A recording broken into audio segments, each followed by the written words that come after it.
Hola, mi nombre es Betsilviana Maestre Carrillo, estudiante de Economía de la Universidad Popular del Cesar, cursando la materia Desarrollo Humano. A continuación les vamos a explicar el tema sobre reconciliación y reconstrucción del tejido social, cómo construir desde el ser y hacer una cultura para la paz. Mi grupo está conformado por Jesús Rodríguez, Nelson Cardona, Andrés Torres y mi persona. A continuación les explicaremos sobre qué es la cooperación. La cooperación se refiere precisamente al conjunto de acciones puestas en marcha por organismos públicos y privados con el objetivo de lograr la máxima equidad posible en el desarrollo de la vida en todo el territorio. Así, cada organización se orienta a conseguir un objetivo concreto. En este sentido, la cooperación es el resultado de una estrategia de trabajo conjunto de dos o más personas para lograr un objetivo en común. Es una habilidad esencial para el éxito de la vida personal y profesional. La cooperación se puede promover desde la formación profesional de la siguiente manera: proporcionar oportunidades para que los estudiantes practiquen la cooperación. Es decir, los estudiantes deben tener la oportunidad de trabajar juntos en proyectos y tareas. Otra estrategia sería modelar la cooperación por parte de los profesores y otros miembros del personal. Es decir, que los estudiantes aprenden observando a los demás cuando los profesores y otros miembros del personal trabajan juntos de manera cooperativa. Algunas actividades específicas que se pueden utilizar para promover la cooperación en la formación profesional es el trabajo en equipo, la distribución de responsabilidades, la delegación de tareas, las acciones coordinadas, entre otras. Ahora la pregunta, ¿somos cooperadores? Sí, somos cooperadores, porque desde tiempos prehistóricos los humanos han trabajado juntos para sobrevivir y prosperar. La cooperación nos ha permitido construir grandes civilizaciones, desarrollar nuevas tecnologías y crear obras de arte y cultura. También podemos cooperar con personas que no conocemos o que conocemos, con nuestras familias, con nuestros amigos y compañeros de trabajo. ¿Por qué es importante cooperar? La cooperación es importante para el bienestar de la sociedad. Cuando cooperamos podemos lograr cosas que no podríamos lograr por nosotros mismos. Podemos construir un mundo más justo, próspero y sostenible. Podemos ayudar a un amigo a mudarse porque nos preocupa su bienestar. También podemos cooperar con nuestros compañeros de trabajo para completar un proyecto que queremos que el proyecto sea un éxito. Bueno, a continuación le hablaré en qué estrategias implementan para generar conciencia en la comunidad sobre el ser ciudadano responsable. Bueno, la ciudadanía responsable es un pilar fundamental para el desarrollo sostenible de cualquier sociedad, una comunidad donde sus miembros son conscientes de sus derechos y deberes y participan activamente en el bienestar colectivo. Bueno, esta es una comunidad destinada a prosperar. Sin embargo, generar conciencia sobre la responsabilidad ciudadana no es tarea fácil y requiere estrategias innovadoras y sostenibles. Una de estas estrategias y metodologías que utilizan es sobre la campaña de concientización. Estas son unas herramientas poderosas ahora en la era digital. Aprovechan las plataformas en línea, redes sociales y medios tradicionales para difundir mensajes clave sobre las responsabilidades ciudadanas que puedan llegar a audiencias amplias y diversas.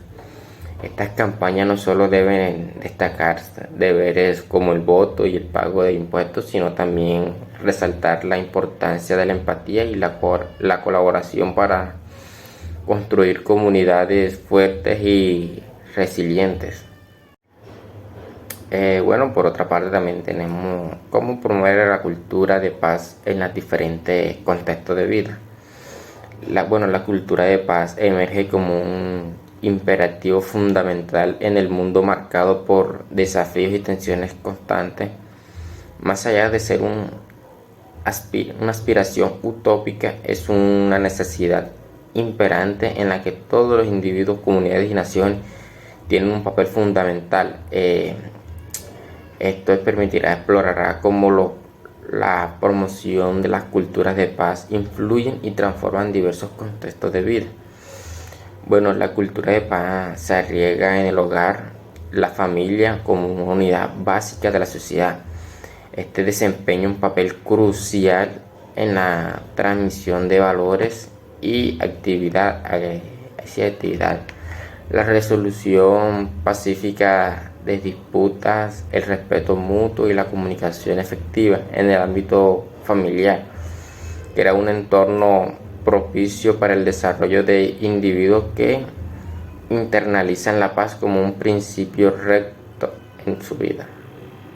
A continuación les voy a hablar acerca del tejido social, y es que debemos tener claro que el concepto de tejido social tiene que ver con la red de relaciones, vínculos e interacciones entre individuos y grupos en una comunidad, de tal manera que es la estructura que sostiene las interacciones humanas y que forma base de la convivencia y la colaboración. Este tejido está compuesto por normas, valores, instituciones y prácticas que regulan y facilitan la vida en comunidad. La construcción del tejido social implica diversos procesos a lo largo del tiempo. Algunos de los elementos clave que se incluyen e influyen, a continuación se los voy a decir. Empezamos hablando con las normas y valores. Las sociedades desarrollan normas y valores compartidos que guían el comportamiento de sus miembros. Estas normas pueden ser formales, como leyes, o informales, como las expectativas culturales o las costumbres. Segundo, las instituciones como el gobierno, la educación, la familia y la religión desempeñan un papel crucial en la construcción del tejido social al proporcionar estructuras organizativas y establecer patrones de interacción. Posteriormente tenemos la comunicación, que la comunicación efectiva es esencial para construir y mantener un tejido social sólido.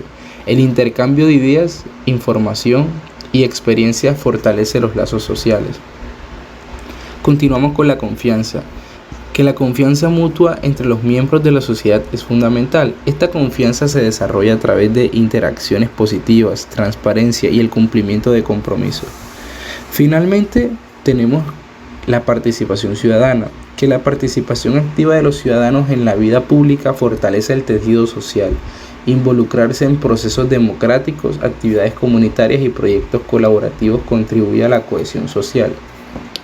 Cuando hablamos de la reconstrucción del tejido social, puede ser necesaria en situaciones de crisis, conflictos o cambios significativos en la sociedad. Y algunas estrategias para construir el tejido social incluyen la primera, que es el diálogo y reconciliación.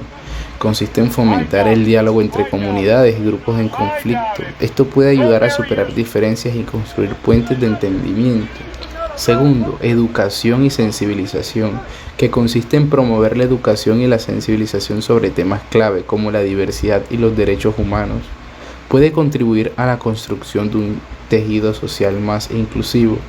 Y teniendo en cuenta que estamos con el tema de la educación y la sensibilización de las mismas, el señor Guillermo Londoño Orozco, en su artículo Algunos desafíos de la educación superior en torno al conflicto armado, podemos tener en cuenta la recomendación que nos hace el mismo, y es que el papel de la educación superior en el contexto del conflicto colombiano. Sin embargo, se menciona que el artículo es parte de un proceso de análisis y reflexión sobre el tema, y que se enfatiza en la necesidad de la participación de la educación superior como uno de los agentes fundamentales para la comprensión y transformación de la problemática. Además, se destaca la importancia de rescatar el protagonismo que deben tener las universidades en la búsqueda de alternativas a este tipo de situaciones. También habla de que cómo puede la educación superior contribuir a la construcción de una sociedad más justa y pacífica en Colombia. Y es que la educación superior puede contribuir a la construcción de una sociedad más justa y pacífica en Colombia en varias maneras. En primer lugar, se menciona que la educación superior debe tener un papel protagónico en el escenario actual del conflicto colombiano. En segundo lugar, se destaca la importancia de que la educación superior abra espacio a nuevos conocimientos, prácticas y discursos, y promueva lenguajes más allá del mercado, la economía, la eficiencia, el dinero y la productividad, para poner en escena el lenguaje de la paz, la justicia, la equidad, el respeto, el diálogo y la empatía. En resumen, se espera que la educación superior contribuya a recuperar el verdadero sentido de la política, de la economía, el derecho y la ética, y que ayude a la sociedad civil a salir del letargo que no le permite ver más allá de los que otros quieren mostrar. Continuamos con las iniciativas comunitarias, que consisten en desarrollar proyectos y actividades que involucren a la comunidad, y esto puede fortalecer los lazos sociales y mejorar la colaboración entre los miembros. Y por último, la justicia social, que es abordar las desigualdades y promover la justicia social, la cual contribuye a la reconstrucción de un tejido social más equitativo y sostenible.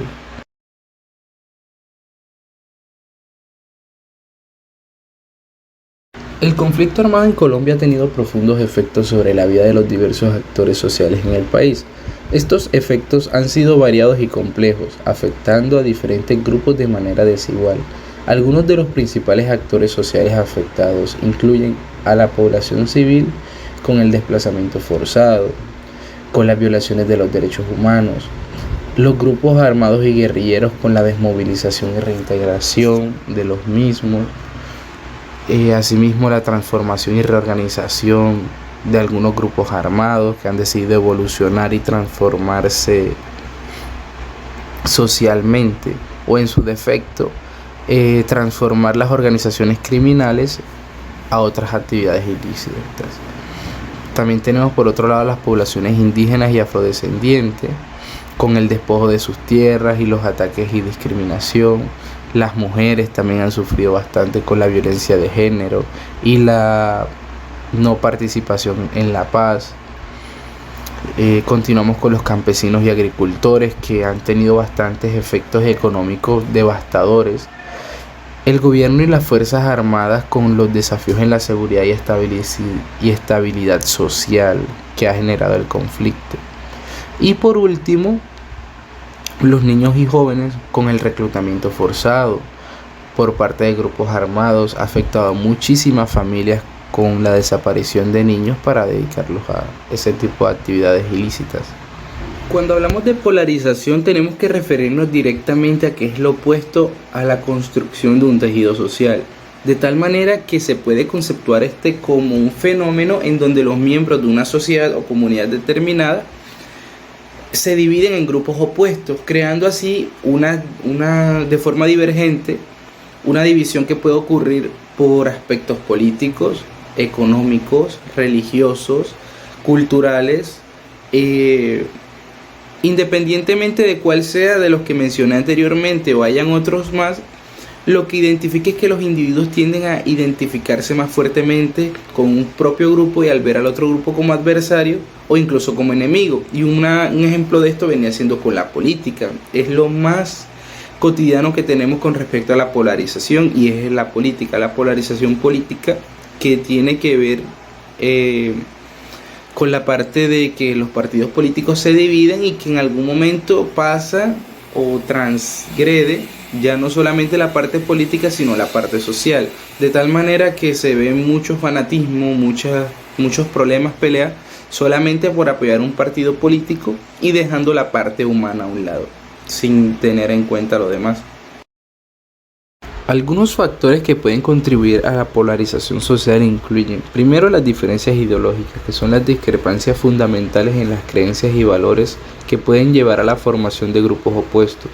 Segundo, la desigualdad económica, y es que las diferencias económicas entre diferentes segmentos de la sociedad pueden generar un resentimiento y esa polarización, es decir, esa división social. Por tercero, la desinformación. La propagación de información errónea o sesgada puede contribuir a la polarización al alimentar percepciones distorsionadas de la realidad. Cuarto, los medios de comunicación y redes sociales. El modo en que los medios de comunicación y las plataformas de redes sociales presentan la información y fomentan la interacción puede influir en la polarización. Y por último, el liderazgo político, en donde los líderes políticos que adoptan discursos polarizadores pueden distribuir y contribuir al clima de división en una sociedad. De tal manera que la polarización social puede tener consecuencias negativas, como la disminución del diálogo constructivo, la creación de tensiones sociales y políticas, y la dificultad para abordar los problemas comunes de manera colaborativa. Hola, muy buenos días. Mi nombre es Andrés Torres. Para esta actividad y para el día de hoy me tocaron dos preguntas, las cuales son: ¿cómo fomentar la cultura de paz, resocialización y reinserción en un contexto de polarización en un país como Colombia? Y la otra pregunta es: ¿qué es la participación ciudadana? ¿Por qué es tan importante? Y si podemos o si es posible dentro de nuestra alma mater, la Universidad Popular del Cesar. Para darle respuesta óptima a la primera pregunta, pues se debe tener muy en cuenta aspectos claves de la cultura de paz o del fomento a la cultura de paz, y es que tener en cuenta que primero que todo el factor cultural de las personas, el conflicto armado de las personas, la situación en la que se desarrollaron todo este tipo de problemáticas son factores determinantes al momento de estructurar herramientas para el fomento de la cultura de la paz, herramientas para el fomento de la cultura de la reinserción, y además de ello también se debe analizar el aspecto de fragmentación social y fragmentación cultural que ha venido presentando Colombia a lo largo de los siglos de conflicto o de los años de conflicto.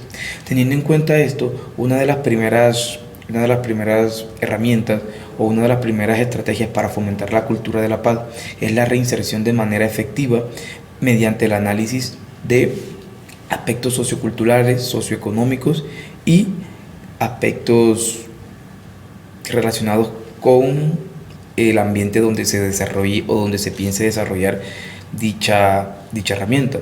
Una de estas son las actividades pertenecientes a la cultura de la persona que se desea reintegrar o de la perspectiva con la que se quiera fomentar la cultura de la paz. Es decir, una reestructuración del tejido social puede ser mediante actividades endémicas de dicho territorio, bien sea la cultura del canto, bien sea la agricultura de la siembra de hortalizas, bien sean las manualidades, todo este tipo, con el fin de unir a las personas con actividades y culturas similares que les permitirá afianzar primero que todo conocimiento. Además de ello también les permitirá entrelazar conocimientos, entrelazar relaciones ya sea de amistad o relaciones laborales, lo cual también permite la disminución de un sentimiento de venganza o de un sentimiento de menosprecio. Dándole respuesta a la segunda pregunta, sería: la participación ciudadana es cuando la ciudadanía, el pueblo, hace parte de la toma de decisiones, hace parte de la toma de decisiones y hace parte de todo el entramado estado político y social. Es decir, la participación ciudadana es cuando el ciudadano, el habitante de a pie, por decirlo así, se entromete o tiene una participación activa en la toma de decisiones dentro de un país. ¿Por qué es importante? Pues es importante la participación ciudadana porque pues en primera instancia permite el seguimiento de entidades, el seguimiento de procesos. Además de ello fortalece la relación Estado-pueblo o Estado-ciudadanía.